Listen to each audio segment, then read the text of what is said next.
Shalom, que la grâce et la paix et la miséricorde de notre Elohim vous soient accordées. Nous remercions Eloa parce que nous sommes dans notre 7e séance. Cela veut dire qu'il y a 6 autres vidéos existantes que vous pouvez suivre afin que vous puissiez comprendre ce que nous sommes en train de partager. Parce que notre libellé, c'est la position des croyants après l'œuvre achevée à la croix. La position des croyants après l'œuvre achevée à la croix. Il est important que nous puissions repérer quelle est notre position après l'œuvre de la croix. Autrement dit, par la résurrection. Alors, je vous ai démontré ici, la croix, c'est la puissance d'Élohim qui nous sauve de ses péchés. Vous voyez ça? Ses péchés. Et qui nous sauve de Satan et ses démons et qui nous sauve de nos traditions. C'est-à-dire liens, malédictions générationnelles, coutumes, autels. C'est ce qu'on appelle l'œuvre achevée. C'est ce que Yahushua a achevé à la croix de Golgotha lorsqu'il a dit dans Jean chapitre, n'est-ce pas, 19, le verset 30. Jean chapitre 19, le verset 30, c'est accompli, ou tout est accompli. Le terme accompli, ça vient du mot grec qu'on appelle téléo. Téléo. Le terme téléo veut dire c'est réalisé, c'est réglé, c'est terminé, c'est paraphrasé, c'est accompli. C'est ça téléo. Téléo nous renvoie sur le péché sans S, le péché avec S, si la puissance des Satan et de ses démons et si nos traditions. C'est ce que nous avons abordé dans le tome premier. Dans le tome premier, j'ai décortiqué ces choses. Donc, il y a 23 vidéos qui sont disponibles via cette chaîne YouTube. Et vous pouvez les suivre calmement, 23 vidéos où j'ai parlé de notre position avant la croix et ce que Yahushua a fait pour nous étant téléo. Et il y a aussi un ouvrage que vous pouvez télécharger gratuitement via notre site internet www.institutbibliquedekinshasa.org. C'est là où j'ai abordé la position des croyants avant la croix et ce que Yahushua a fait pour nous à la croix de Golgotha. Mais pour l'instant, nous sommes en train de cogiter sur la position des croyants après l'œuvre achevée à la croix. Parce que la croix, téléo, la puissance qui nous sauve de ces 4 éléments, nous avons aussi la résurrection. La résurrection, c'est la puissance d'Élohim qui nous communique la vie divine. C'est ce que nous sommes en train de cogiter. Avant que nous puissions entrer dans les détails de notre enseignement, je voudrais que nous puissions prier ensemble et remercier Eloa pour ce matin qu'il ne cesse de nous accorder afin que vous puissiez, n'est-ce pas, repérer votre position et votre identité en lui. Prions. Merci Adonai Yahushua Hamashiach pour ce matin glorieux que tu nous as accordé avec tes saints. L'honneur et la gloire revient en toi, notre Elohim et Yahweh. Guéris, restaure, éclaire et guide les pas de ton peuple. Parce que la croix, c'est le seul chemin par lequel nous nous sommes approchés de toi. La croix, c'est le seul chemin par lequel tu es venu vers nous. Glorifie ton nom par des signes et des prodiges et des miracles. Oriente la vie de ton peuple. À ton nom, glorieux notre Adonai Yahushua. Amen. Voilà. Je disais que la croix, c'est la puissance d'Élohim qui nous sauve.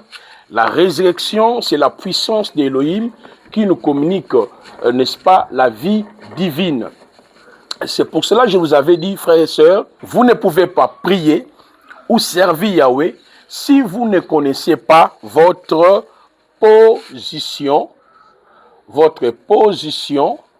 et votre identité.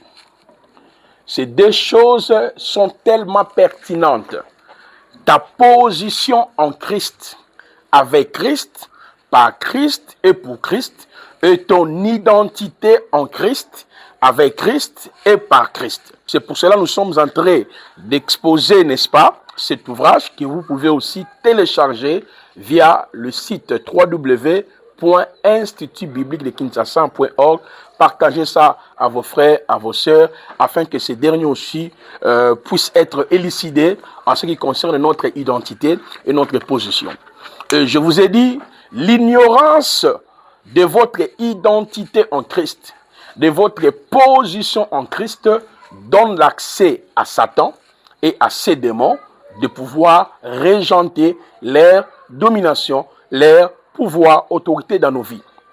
C'est pour cela, au lieu que Yahushua soit la centralisation de nos messages, de nos prières, de nos jeûnes, par ricochet, Satan est devenu la centralisation de nos messages.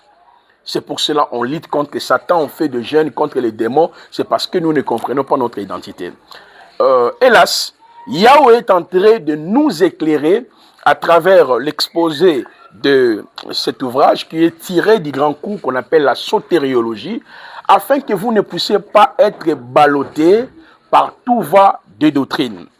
Alors, je vous ai dit, par la puissance de la résurrection, nous avons plusieurs qualifications qui nous renvoient sur notre identité. On nous appelle fiancés et épouses de Hamashia, j'en ai déjà abordé, l'enfant d'Élohim également, une nation sainte, le peuple acquis, nous avons déjà vu ça, que veut dire fiancé, épouse, l'enfant d'Élohim, une nation sainte, le peuple acquis. Alors ce matin, nous allons essayer d'aborder sur les ouvriers avec Yahushua, les ambassadeurs de Hamashia, les laboureurs de Hamashia. Nous allons expliquer ces trois qualifications qui nous renvoient à notre l'unicité, à notre union, à notre rassemblement, à notre identité par la puissance de la résurrection. Pourquoi on nous appelle les ouvriers avec Yahushua? Pourquoi on nous appelle les ambassadeurs de Hamashia? Pourquoi on nous appelle les laboureurs de Hamashia? Ces trois expressions précitées nous renvoient sur le but pour lequel l'Église est sur la terre. Je réitère.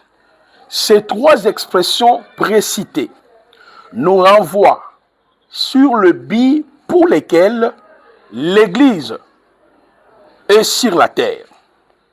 Parce que lorsque nous parlions de l'Église, la majorité de personnes pensent que l'Église c'est les noms, ou bien l'Église c'est les bâtiments, ou les briques qu'on a construits. On verra ça. Il y a l'une des expressions ici, voilà, l'église de Yahushua, voilà, parce qu'il a dit, je bâtirai mon église. On parlera de cela. Ben, j'anticipe tout simplement pour que nous puissions comprendre bel et bien ces différentes expressions précitées, afin que vous saisissiez votre union, votre identité, votre appartenance, votre rassemblement en Yahushua par la puissance de la résurrection. Alors, la majorité des croyants ignorent le sens du mot ecclésia. Et lorsqu'on parle de l'ecclésia, dans notre entendement, nous voyons le bâtiment ou le nom. Mais dans la Bible, lorsqu'on parle de l'ecclésia, il y a deux formes. Il y a premièrement la forme invisible. La forme invisible. Deuxièmement, il y a la forme visible. C'est ça, les deux dimensions de l'ecclésia. L'ecclésia a une forme visible, a une forme invisible. En bref, la forme invisible nous renvoie sur le corps de Yahushua. Colossiens chapitre 1, le verset 18. Éphésiens chapitre 1, verset 20, on peut aller jusqu'au verset 21, et même vous descendez là-bas. Alors, Colossiens 1er 18, Éphésiens 2, Éphésiens chapitre 1er, le verset 20, 22, 23. Donc, on nous fait comprendre que l'ecclésia, c'est d'abord le corps de Yahushua. Le corps de Yahushua, ça c'est la dimension invisible. Mais je vais revenir sur ça avec beaucoup de détails lorsque nous allons aborder l'expression église de Yahushua. Mais ici, j'anticipe pour que nous puissions comprendre le but pour lequel nous sommes sur la terre. Est-ce que c'est pour renverser les autels?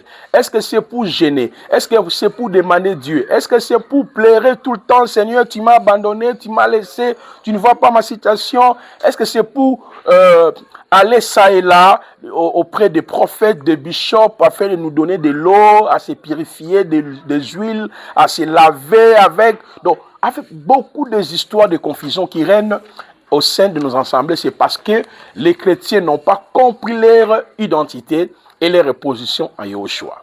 Alors, ça c'est la dimension invisible. La dimension physique, lorsqu'on parle de l'ecclésia, il s'agit, là nous sommes dans l'Apocalypse 5, 8, 10. Dans ces passages, lorsqu'on parle de l'ecclésia, il s'agit de vous et moi, le peuple qui ont été rachetés dans chaque tribu, dans chaque langue, dans chaque peuple, dans chaque nation, qui forment ce qu'on appelle ecclésia. Donc si on peut donner la définition biblique, l'ecclésia signifie les rassemblements, l'unification de ceux-là que le Seigneur a tiré de toutes les nations, de tout peuple, de toutes les tribus, de toutes les langues, à travers la croix. C'est ça la définition de l'ecclésia. Mais je vous promets que je reviendrai avec beaucoup de détails lorsque je vais toucher l'expression l'église de Yahushua. Pourquoi on nous appelle église de Yahushua? Alors, on comprend que dans la dimension visible, l'ecclésia commence à la croix. Quand bien même le mot ecclésia existait dans l'Antiquité, et on verra ça, quand on parlait de l'ecclésia, c'était une assemblée cosmopolite, les citoyens romains et grecs qui se réunissaient hors de la ville pour pouvoir ester sur les affaires coutumières, politiques, religieuses, économiques, sanitaires, sécuritaires. Et ce mot a été utilisé aussi par Yahushua pour parler de ceux-là qui l'ont suivi, qui ont compris ce message, et ceux-là qui les a rachetés par sa mort à la croix de Golgotha.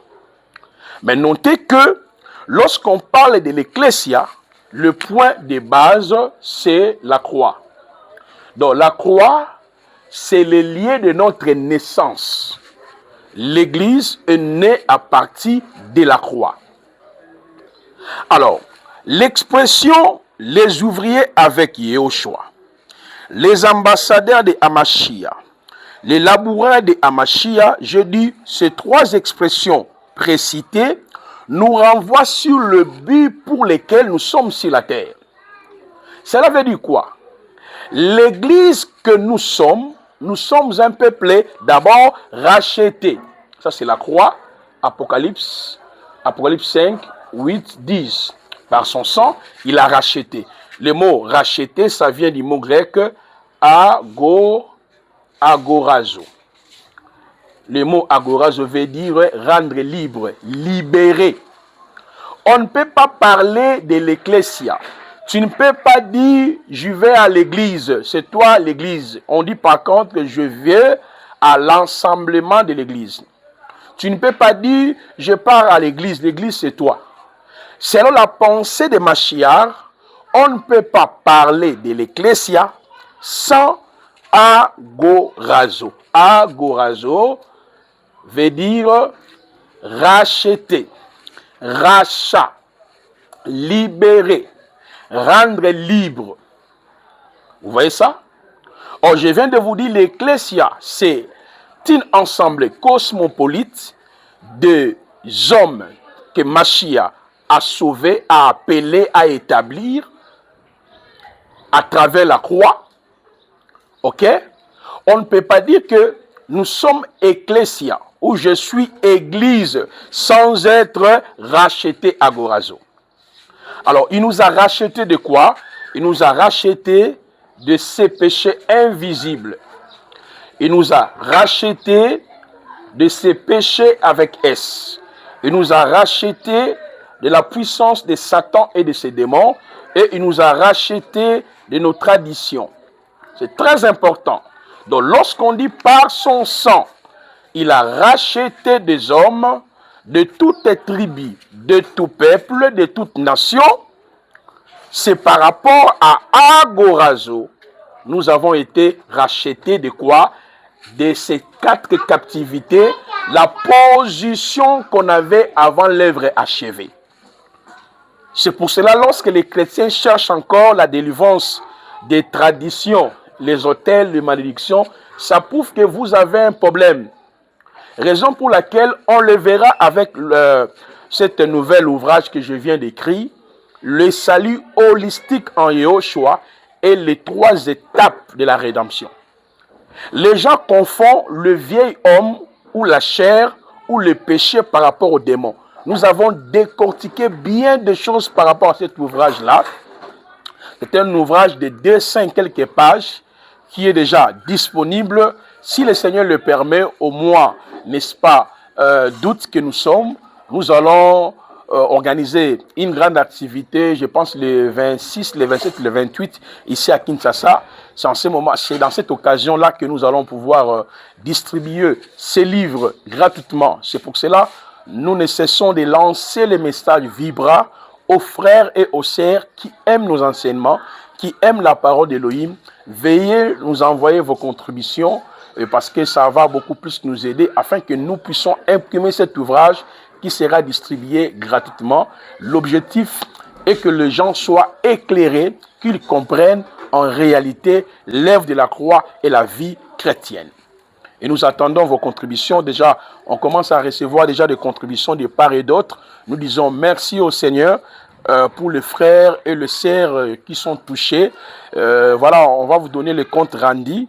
Je pense qu'à la fin, donc voilà, comment le Seigneur est en train de toucher ses enfants pour que nous puissions imprimer cet ouvrage. Hélas, on revient. Donc, lorsqu'on dit nous sommes ecclésia, veut dire agorazo, nous avons été rachetés de ces péchés, péchés adamiques. Ça, c'est nos propres péchés, de l'autorité de Satan et de nos traditions. C'est pour cela, l'expression les ouvriers avec Yahushua, les ambassadeurs de Amashia, les laboureurs de Amashia, je vous ai dit, nous renvoie dans le but de l'Église. Quel est le but de l'Église? Ou pourquoi l'Église existe-t-elle sur la terre? On vient de comprendre que lorsqu'on m'appelle l'Ecclésia, cela veut dire agorazo, les 4 captivités sont tombées. Maintenant, je suis dans l'union avec Machia par le Saint-Esprit. Mais pourquoi l'Église existe-t-elle sur la terre? Vous existez pour quel but? Pour quelle raison? C'est pour cela que nous avons décortiqué cela dans ces différentes expressions. L'Église existe sur la terre pour 4 raisons. Pour 4 raisons qui fait de sorte que nous puissions exister sur la terre. Pourquoi? Parce que l'Église, c'est un peuple racheté. Yahweh continue de nous racheter et Yahweh va nous racheter. Et avant qu'il puisse arriver pour nous racheter, dans le futur, il nous a laissé sur la terre. Pour 4 raisons majeures que nous avons énumérées ici. La première raison d'être de l'existence de l'Église étant l'ouvrier de Yahweh, l'ambassadeur et le laboureur de Yahweh, c'est pour conquérir le monde par la proclamation de l'évangile de la croix. Est-ce que vous comprenez? Conquérir le monde par la proclamation de l'évangile de la croix. Matthieu chapitre 28, le verset 17 à 20. Donc, si nous sommes sur cette heure, tout le temps que Dieu nous accorde, c'est pour que nous puissions gagner les âmes pour lui. Le Seigneur n'a pas besoin que nous puissions chercher, gêner, oh ma vie n'avance pas, je ne me marie pas, il y a des problèmes, il y a des combats. Mais vous ne saviez pas que la vie chrétienne est liée à cela. Il y a toujours des combats, il y a des maladies, il y a des empêchements. C'est pour cela que vous devez connaître ces 4 types de combats qu'on verra dans le tome 3. Parce qu'après l'œuvre achevée, j'ai une position nouvelle, mais la nouvelle création doit comprendre qu'il y a 4 types de combats qui demeurent pour toujours jusqu'à ce que le Mashiach viendra le mettre fin lors de son apparition. Le combat spirituel, le combat de la foi, le combat de l'âme et le combat physique. Mais si vous ne connaissez pas ça, votre pensée n'est pas encore renouvelée. Vous n'avez pas encore repéré votre identité, votre position. Vous allez accuser tout le monde, vous allez attaquer tout le monde dans la famille. C'est ça le plus grand problème qui dérange nos ensembles aujourd'hui. Et la centralisation ou l'épicentre de nos messages, c'est Satan, les démons, c'est la famille. C'est ces 3 axes-là. Satan, démon, la famille. On prie, on gêne pour Satan, le démon et nos familles. Or, Satan a été défait à la croix. Les démons ont été défaits à la croix parce que la croix, c'est la défaite de Satan et la victoire pour nous. Le plus grand combat, c'est de connaître la volonté d'Élohim dans sa parole. Vous voulez mener une vie chrétienne victorieuse. Ce n'est pas la prière et le jeûne. C'est de connaître d'abord ce que tu étais avant, ce que Yahushua a fait pour toi à la croix, ce que tu es devenu et en même temps, comment on vit maintenant la vie chrétienne. Parce que on le verra après la croix. Nous sommes en Christ, avec Christ, par Christ et pour Christ. Mais la nouvelle création vit par quoi? Vit par la foi. Vit par la foi. Vit par l'adoration au niveau de l'esprit. On le verra. La nouvelle création doit connaître le processus de la transformation du vieil homme qui se renouvelle. C'est ça le plus grand combat. La nouvelle création doit comprendre le combat de la foi, le combat spirituel, le combat physique et le combat de l'âme. Vous voyez ça? La vie chrétienne, ce n'est pas ce qu'on nous avait enseigné. Chasser les démons, guérir les malades, ça c'est le plus bon cadeau que Elohim a donné à tout le monde. Ce n'est pas à cela que nous sommes pasteurs. Le fait de dire quitte le corps, sors. Mais Yahushua était explicite, on le verra dans le tome 3. Les triomphes des croyants par la croix, par la foi et par le Saint-Esprit. Il y a toute une étude où j'ai développé en long et en large la doctrine des démologies. Quel est le rôle de Satan et de ses démons? Quelle est notre position par rapport à Satan, par rapport aux démons? Je vous ai dit ça. En passant, il y a les triomphes éternels. Ça, c'est ce que Yahushua a fait à la croix. Mais il y a les triomphes continuels. Si vous ne maîtrisez pas ces 2 facettes, n'est-ce pas, des triomphes, les triomphes éternels et les triomphes continuels, tu vas te fatiguer pour rien.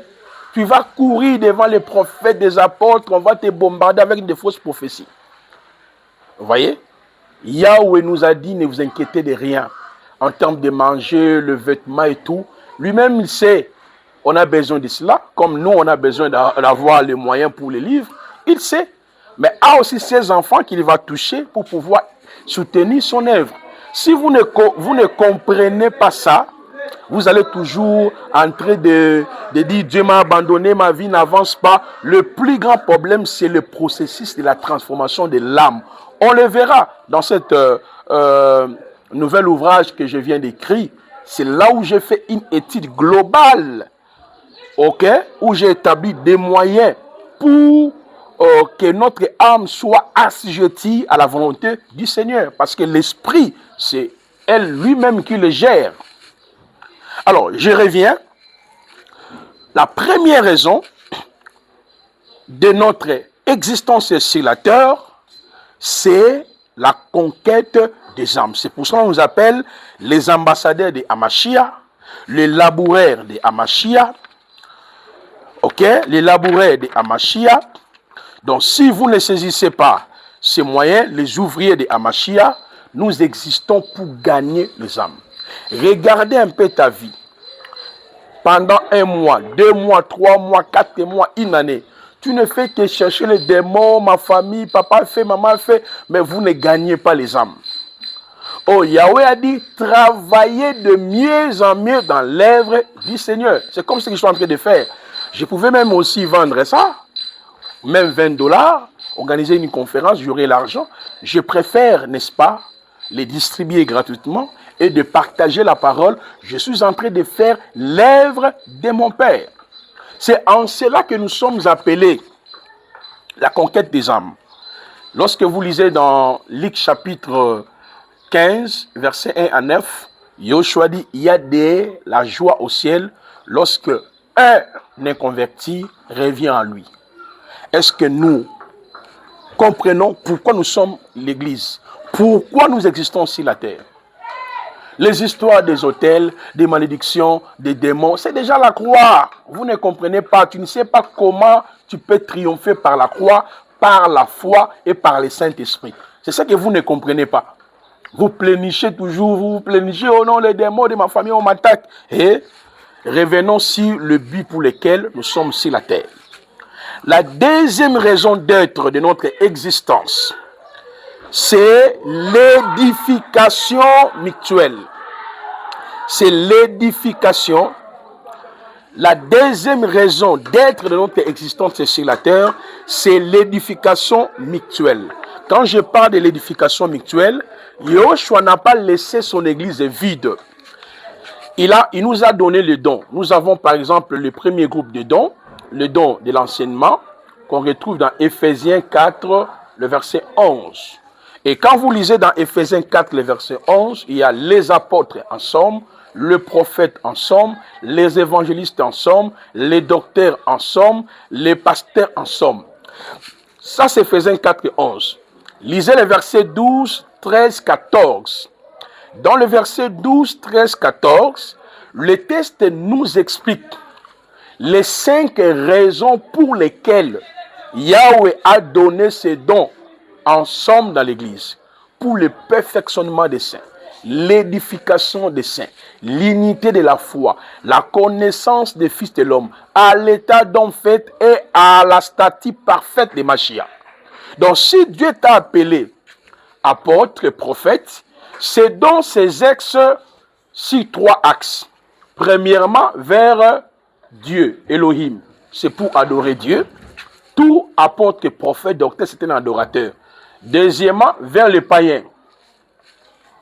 Les païens, c'est là où on revient sur la première raison d'être de l'existence de l'Église.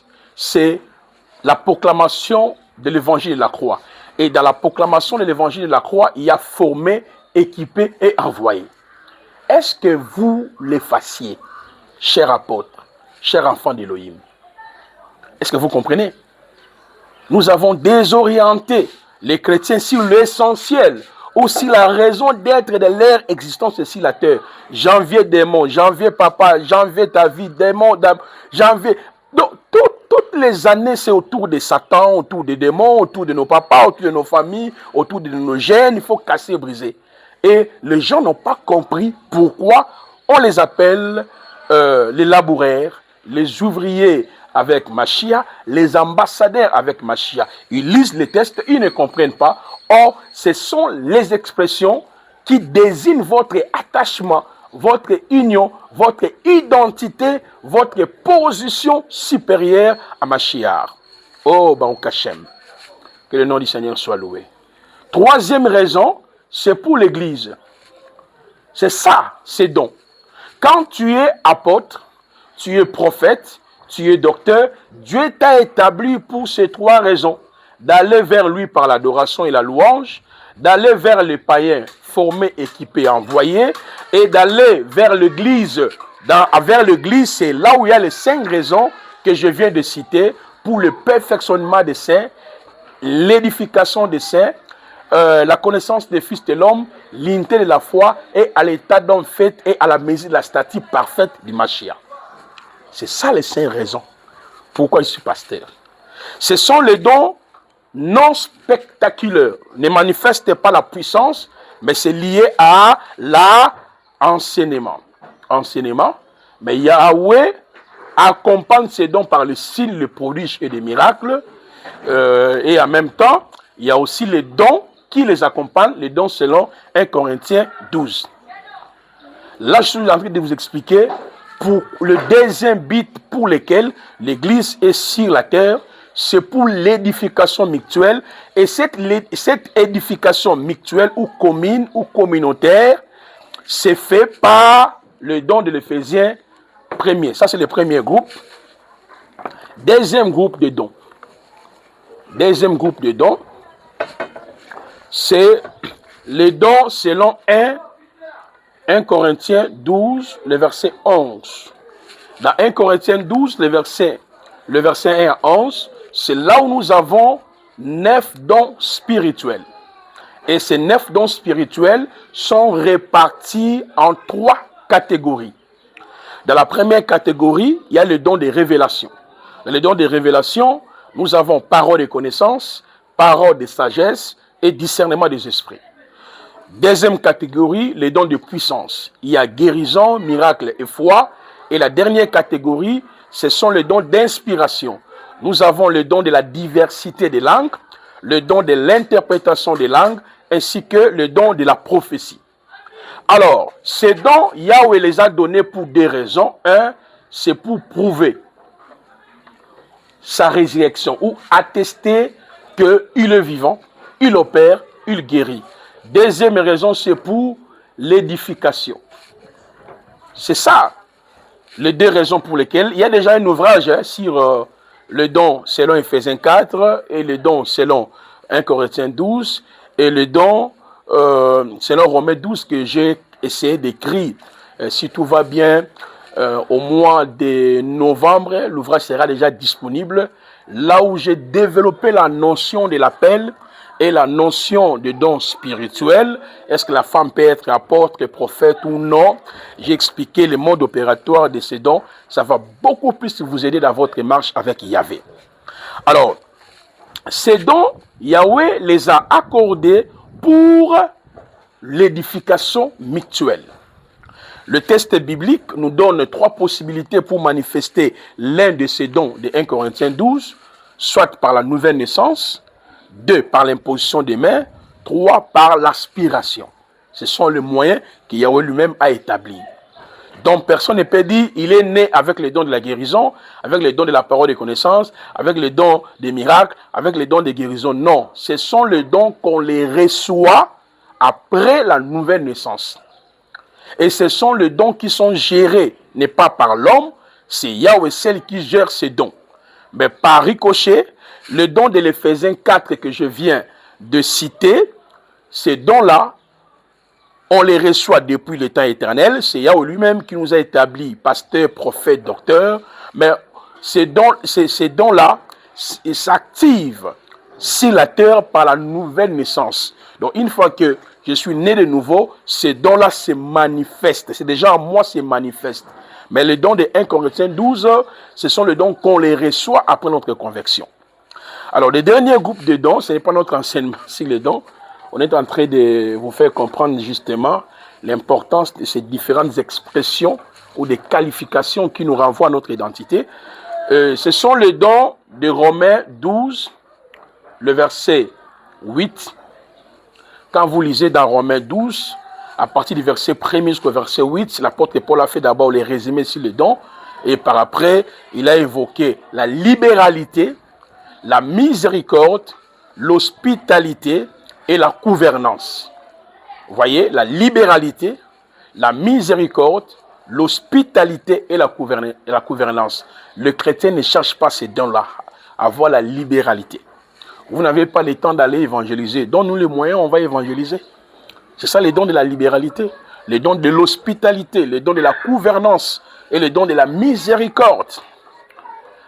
Hélas, ce sont ces 3 groupes de dons que Yahweh les a donnés à l'Église, ok, pour l'édification mutuelle. Je vais prendre le troisième La troisième raison pour laquelle l'Église est sur la terre, c'est pour refléter le caractère de Yahushua. C'est-à-dire manifester la nature de Mashiach au niveau de notre âme. C'est pour cela que j'insiste avec cette nouvel ouvrage que je viens d'écrire. C'est là où j'ai expliqué le processus de la transformation de l'âme. Donc un chrétien est celui que Yahweh a sauvé. Yahweh continue de sauver et Yahweh sauvera. Donc si nous sommes sur la terre, c'est pour le travail de l'âme. Notre âme est en train d'être sauvée, d'être renouvelée, d'être transformée. Parce que l'esprit est déjà sauvé. Et c'est mon esprit qui est assis avec Christ. C'est mon esprit qui a la nature divine. C'est mon esprit qui est géré par Yahweh. Mais mon âme est en train d'être gérée par la parole. Afin qu'elle puisse avoir ou manifester les caractères du Mashiach. Et la dernière raison pour laquelle l'Église est sur la terre, c'est pour l'adoration et la louange. Donc, l'Église est sur la terre, c'est pour adorer et louer le Seigneur. Nous sommes des adorateurs. C'est pour cela, on le verra sur le livre Les Triomphes des croyants, par la croix, la foi et le Saint-Esprit. Après avoir demandé quelque chose à Yahweh, selon lui, vous possédez déjà la chose demandée. Le reste du temps, c'est la louange, c'est l'adoration. Ce n'est pas de courir auprès des prophètes, des apôtres, prends l'huile, prends du sel, lave avec ça. Mon frère, ma soeur, dans la nouvelle alliance, Yahweh n'exauce pas ta foi. Il exauce sa propre foi. Yahweh n'exauce pas ta volonté. Il exauce sa propre volonté. Et si vous ne comprenez pas ça, vous allez aller ça et là. C'est comme si la solution ou la réponse de vos problèmes sont entre les mains des pasteurs, des prophètes. C'est là où les gens ont été manipulés. Parce que vous n'avez pas compris la vie de la foi, la vie de l'esprit. Vous n'avez pas compris votre identité et vous n'avez pas compris votre position à Yahushua, à Mashiach. C'est pour ça que les gens vivent dans l'âme. Il y a des soucis, il y a des regrets. Dieu m'a abandonné. Qu'est-ce que je n'ai pas fait avec Dieu? Mon frère, ma soeur, est-ce que vous comprenez la vie chrétienne? Nous sommes des adorateurs. Lisez les épîtres. Lisez Actes des apôtres. Nous avons Actes des apôtres. Nous avons 21 épîtres. Lisez Apocalypse. Les apôtres ont traversé des moments difficiles. Est-ce qu'ils ont dit que cela provient des démons, de Satan, de ceci, des familles? Ils avaient toujours l'espoir au Seigneur. Ils connaissaient leur identité, leur position. Ils exerçaient toujours l'autorité, le pouvoir que Yahushua les a accordés. Alléluia. Et en bref, nous avons compris l'expression les ambassadeurs de Hamashiach que vous trouvez dans l'ouvrage, les laboureurs de Hamashiach, ainsi que les ouvriers de Hamashiach, nous renvoient par rapport à notre... C'est-à-dire, nous renvoie sur les 4 raisons d'être de notre existence sur la terre. L'Église, ou les chrétiens, ou un chrétien est celui que Yahweh a sauvé. Ça, c'est la croix, agorazo. Yahweh continue de nous sauver. Il nous a laissés sur la terre et Yahweh nous sauvera. C'est pour cela que nous devons travailler par rapport à ces 4 raisons d'être de notre existence sur la terre. Conquérir le monde par la proclamation de l'évangile de la croix, l'édification mutuelle par les différents dons spirituels, refléter les caractères de Yahushua qui sont les fruits de l'esprit et adorer Yahweh. En travaillant sur ces 4 raisons pour lesquelles nous sommes sur la terre, il y a une finalité qui nous attend, étant donné que nous sommes les ambassadeurs de Hamashiach, les laboureurs de Hamashiach et les ouvriers de Hamashiach. Quelles sont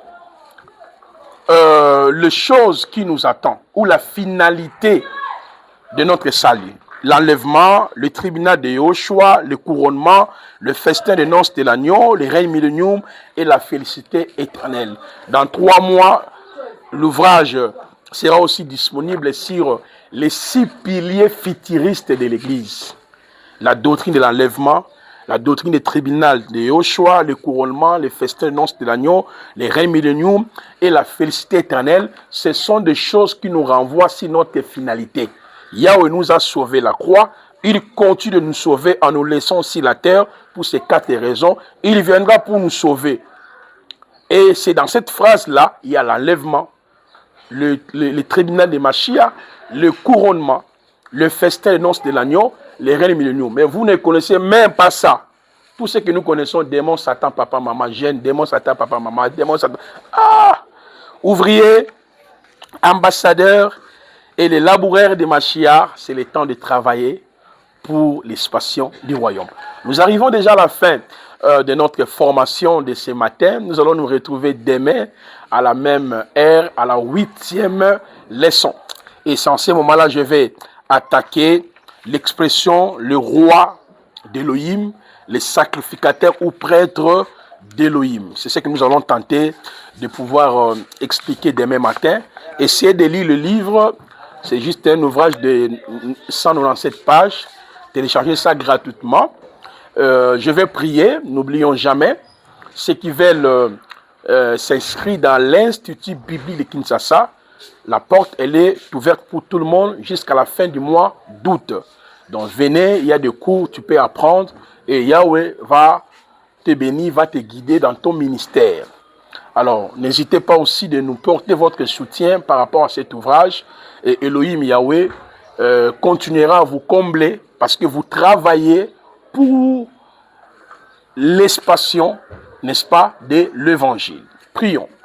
Merci Adonai Yehoshua pour ce matin glorieux que tu nous avais accordé avec tes saints. L'honneur et la gloire revient en toi, notre Adonai Yehoshua, notre bouclier, notre protecteur, à ton nom glorieux, Adonai Mashiach. Amen. Baruch Hashem. Je vous annonce la nouvelle session de formation biblique en théologie systématique débutera au mois d'août, précisément à la fin du mois. Alors, la porte, elle est ouverte pour tout le monde. Notre Institut biblique de Kinshasa, IBK, a prévu pour les pasteurs, les serviteurs, les servantes de Dieu, les bishops, pour tout le monde, une formation biblique en distance pour une durée d'1 année. Et la formation passe toujours en distance. Nous avons 3 modules. Il y a les cours doctrinaux, les cours prophétiques et le cours typologique. Parmi les cours doctrinaux, nous avons Yehoshua Hamashiachologie. Qui est réellement Yehoshua? Est-il Elohim du Vétéo testamentaire? Les 7 paroles prononcées avant, pendant, après les 3 heures des ténèbres à la croix par Yehoshua. Les changements du sacerdoce lévitique et l'appel au ministère de la parole selon Ephésiens 4:11. Le lieu du sacerdoce lévitique, type de Yehoshua et son église, les tabernacles. La sotériologie, le mystère du torrent du sanctuaire et la grande vérité sur les salis. L'initiation à la langue hébraïque, comment lire et comprendre la grammaire biblique. L'aperçu panoramique de la Bible, comment interpréter la Bible du Tanakh à la Nouvelle Alliance. La pneumatologie, qui est le Saint-Esprit et comment opérer dans les dons spirituels. L'angéologie biblique, la doctrine des anges du Tanakh à la Nouvelle Alliance. L'histoire de l'Église, la préparation de l'épouse, Église, le mystère caché et révélé. Et nous avons des sous-cours tels que la doctrine de l'enlèvement, la doctrine des tribunaux de Christ, la doctrine des festins de noces de l'agneau, la doctrine des reines milléniaux, ainsi que la doctrine de la félicité éternelle. À part ces cours doctrinaux, nous avons aussi le cours prophétique. L'interprétation du livre d'Apocalypse, du chapitre 1 au chapitre 22, les 7 sceaux, les 7 trompettes, les 7 coupes de la colère de Yahvé, les 70 ans de captivité d'Israël en Babylone, la prophétie sur les 70 semaines vues par Daniel, la distance d'un jet de pierre et les cailloux blancs, la marque de la bête et le 666, l'Israël et les nations dans les perspectives prophétiques, l'histoire d'Israël dans le passé, présent et futur, l'histoire des nations dans le passé, présent et futur. Ce sont les cours prophétiques que nous avons prévus dans l'Institut biblique de Kinshasa, l'IBK. À part ces cours prophétiques, nous avons aussi le cours typologique. Les 7 fêtes de Yahweh, plusieurs fêtes dans une seule fête et les autres fêtes. Les 12 fils d'Israël sur la poitrine du souverain sacrificateur. La création en 7 jours, lire et comprendre la pensée de Dieu. Le mystère des chiffres dans la Bible. L'interprétation du livre des Cantiques de Salomon. L'interprétation de toutes les paraboles, les 47 paraboles prononcées par Yoshua. L'étude de quelques personnages bibliques. Je tiens à vous dire, en ce qui concerne l'étude de quelques personnages bibliques, nous avons plusieurs cours à l'intérieur. Et vous allez le découvrir tout au long de l'enseignement dans l'Institut biblique de Kinshasa. Inscrivez-vous via notre site internet www.institutbibliquedekinshasa.org. Et la procédure, elle est simple. Entrez dans le site, prenez votre inscription, remplissez toutes les conditions qu'on vous demande. Une fois que vous avez fini de remplir toutes les conditions requises, l'un des administrateurs entrera en contact avec vous. Vous allez payer justement le $20, les frais d'inscription, et après cela, on va vous intégrer dans notre groupe de l'Institut biblique de Kinshasa. C'est là où nous envoyons les différents cours. Alors, la procédure est le simple. Comme nous avons plusieurs cours, le cours doctrinaux, prophétique, ainsi que le cours typologique, nous exposons, vous allez suivre la formation en distance. Par exemple, lorsque j'aborde le cours sur la sotériologie, après avoir suivi les différentes vidéos de ce cours, il y aura un temps où le professeur sera en live avec vous à travers notre groupe de l'Institut biblique de Kinshasa. C'est là où nous envoyons les liens. Vous pouvez vous connecter pour pouvoir poser toutes les questions qui sont relatives au cours que vous venez d'apprendre. Alors, la durée de la formation est pour une année. Vous allez payer par mois $20. Donc, comme nous avons 12 mois, et chaque mois, vous payerez $20. $20 à part le frais de l'inscription, $20 que vous allez payer auprès des administrateurs. À la fin de cette formation, vous serez sanctionné par un diplôme en maîtrise en théologie systématique. Le temps est arrivé, hâtez-vous, inscrivez-vous, prenez part à l'Institut biblique de Kinshasa IBK. Hâtez-vous, la porte elle est ouverte pour tout le monde. Nous allons terminer les inscriptions avec les étudiants au mois de septembre. À la fin du mois d'août, on commence déjà la nouvelle session.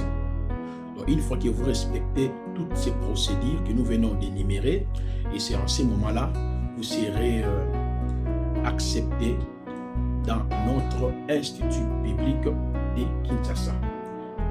Baruch Hashem, que la grâce et la paix de notre Elohim vous soient multipliées.